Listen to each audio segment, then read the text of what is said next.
പണ്ടേതൊരു സിനിമയിൽ സലീം കുമാർ പറഞ്ഞ പോലെ നമ്മളും ചാവും വല്ല ചൊറിയും ചിറങ്ങും വന്ന്. അതുപോലെ നമ്മളെ നാട്ടിലുണ്ട് പുല്ല്. ഇവിടുത്തെ ഈ പുല്ല് red berries and black berries എല്ലാം ചേർന്നിട്ടുള്ളൊരു ഗംഭീരതരം പുല്ല്. എന്ത് രസമായി ഈ പുല്ല്. വീഡിയോയിൽ എത്ര ക്ലിയർ ഉണ്ടാവും എന്നറിയില്ല, പക്ഷെ വെരി നൈസ്. തൊട്ട് സൈഡിലൂടെ ചെറിയൊരു വെള്ളപ്പോക്കും.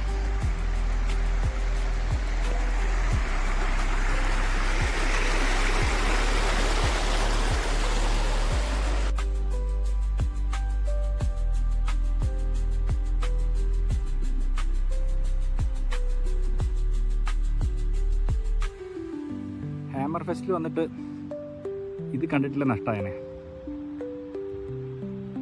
വളരെ സേഫായിട്ട് പോയിട്ട് വരാൻ പറ്റുന്ന രീതിയിലാണ് ഇവിടെ എല്ലാ സംഭവങ്ങളും. ഈവൻ ചെറിയ ചെറിയ കുന്നുകളാണെങ്കിലും റോഡും കാര്യങ്ങളൊക്കെ ആയിട്ട് നല്ല സേഫ്ലി എല്ലാം മെയിൻറ്റെയിൻ ചെയ്തിട്ടുണ്ട്.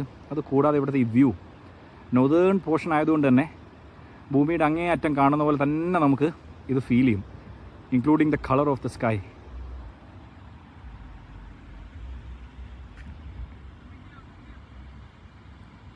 So from there we are coming down.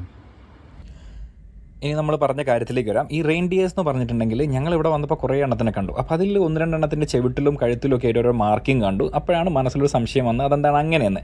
അപ്പോൾ ഇവിടെയുള്ള ഗാർഡനോട് ചോദിച്ചപ്പോൾ അവർ പറഞ്ഞു റെയിൻഡിയേഴ്സ് എന്ന് പറഞ്ഞിട്ടുണ്ടെങ്കിൽ ഇവിടെയൊക്കെ കാണുന്ന സാമീസ് എന്ന് പറഞ്ഞ ഒരു തരം ആദിവാസി വിഭാഗത്തിൽപ്പെട്ട ജനങ്ങളുടെ വളർത്തു മൃഗങ്ങളാണ്. ഇതിൻ്റെ കൊമ്പും തോലും എല്ലാം പല വസ്ത്രങ്ങൾക്കും ഷൂസിനും മറ്റുമൊക്കെ യൂസ് ചെയ്യും. ഇതിൻ്റെ മീറ്റ് വളരെ എക്സ്പെൻസീവാണ്.